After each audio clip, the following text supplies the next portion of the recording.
Et si Napoléon avait gagné à Waterloo? Imaginez le 18 juin 1815, un jour de pluie, de boue et de fumée de canon, se terminant non par une défaite, mais par une victoire française.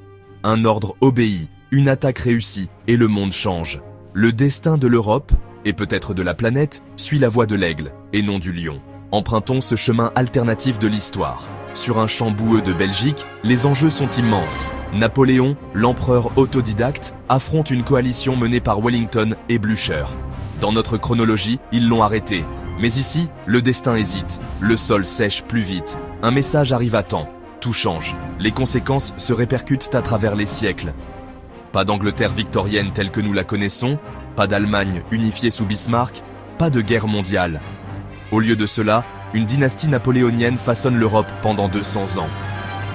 Les idéaux de la Révolution française, ordre, méritocratie, gloire, deviennent le fondement d'une nouvelle civilisation. C'est un monde de triomphe, mais aussi d'obéissance. Alors, commençons notre exploration, non pas en tant qu'observateur de la défaite, mais en tant que témoin d'une victoire étonnante. Oubliez l'exil solitaire à Sainte-Hélène.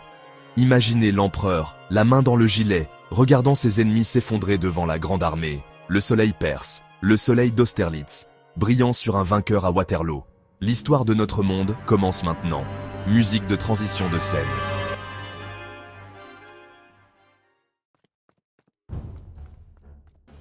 « 18 juin 1815. La pluie cesse tôt, le sol durcit.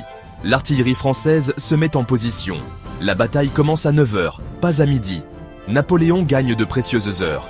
Les Britanniques tiennent ferme, Hougoumont brûle, Mont-Saint-Jean est un mur de tuniques rouges. Mais Napoléon est implacable. Il repère une faiblesse au centre de Wellington et engage ses réserves.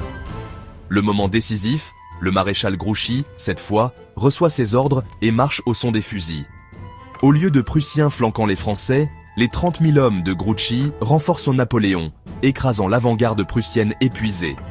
Wellington, voyant ses alliés bloqués et ses lignes se briser sous la garde impériale, sait que la journée est perdue. Le cri n'est pas « la garde recule », mais « vive l'empereur », alors que les Français brisent le centre britannique. L'armée de coalition s'effondre en déroute.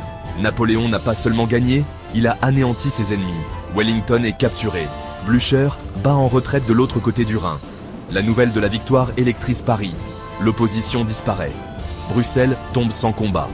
Les 100 jours deviennent le début d'un second règne glorieux. Napoléon revient en maître incontesté du continent. Les vieilles monarchies sont terrifiées, leur coalition brisée en un seul jour. Une nouvelle ère a commencé.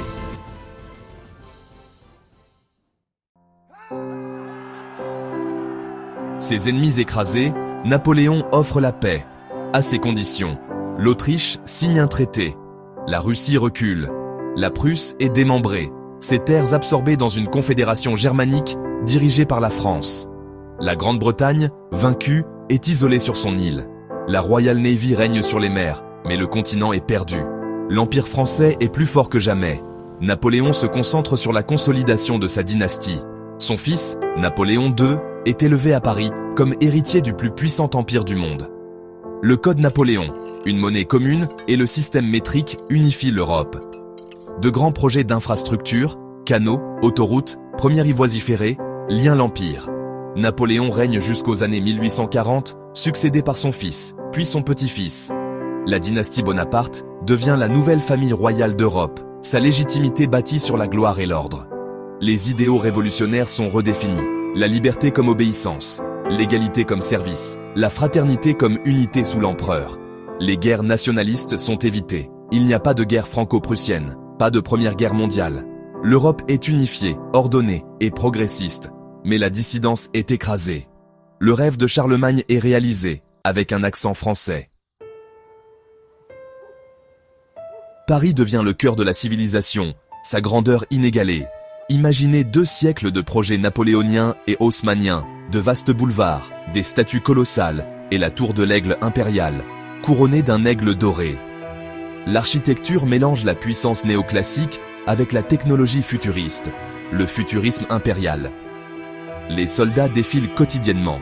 Les uniformes sont des œuvres d'art. Des véhicules volants vrombissent entre les ministères. Le mouvement personnel est un privilège. La vie est ordonnée et pleine de sens. Les enfants apprennent la loyauté envers l'empereur dès leur plus jeune âge. L'éducation est rigoureuse, axée sur la science et l'histoire officielle. L'art et la culture prospèrent, mais uniquement au service de l'État. L'État pourvoit à tout, exigeant en retour loyauté et conformité. La technologie sert d'abord l'Empire. La surveillance et l'administration sont primordiales. Le réseau Minitel 2.0 connecte les citoyens, mais les surveille aussi. Paris est magnifique, propre et impressionnante. Une machine parfaite où le bien collectif passe toujours en premier. La vie dans le grand empire français est structurée et prévisible. La méritocratie règne, du moins en théorie. Les écoles d'élite identifient les talents. Les examens déterminent votre avenir. La société est une pyramide. Chacun connaît sa place. L'image de Napoléon est partout. Ses paroles sont la doctrine d'État. L'histoire est une ligne droite vers l'ordre impérial. Les jours fériés célèbrent les victoires de l'empereur. La famille sert l'empire. Le code Napoléon régit tout. Les libertés individuelles sont sacrifiées pour la stabilité. La dissidence est un crime. La discipline est tissée dans la vie quotidienne. Organisation de jeunesse, service obligatoire et une forte identité collective. Les citoyens sont fiers, voyant leur monde comme supérieur et ordonné. C'est une cage dorée confortable. Au XXIe siècle, la bureaucratie de l'Empire est immense. Pour maintenir le contrôle, l'État crée Aigle, une intelligence artificielle pour une administration parfaite. Aigle gère l'économie, la logistique militaire et surveille la société par les données. Il prédit les troubles, attribue les emplois et les logements et élimine la corruption.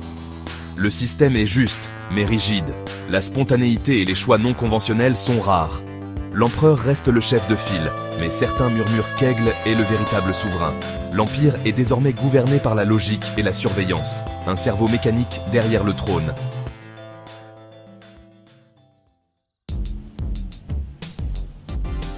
Le monde s'adapte à une superpuissance française.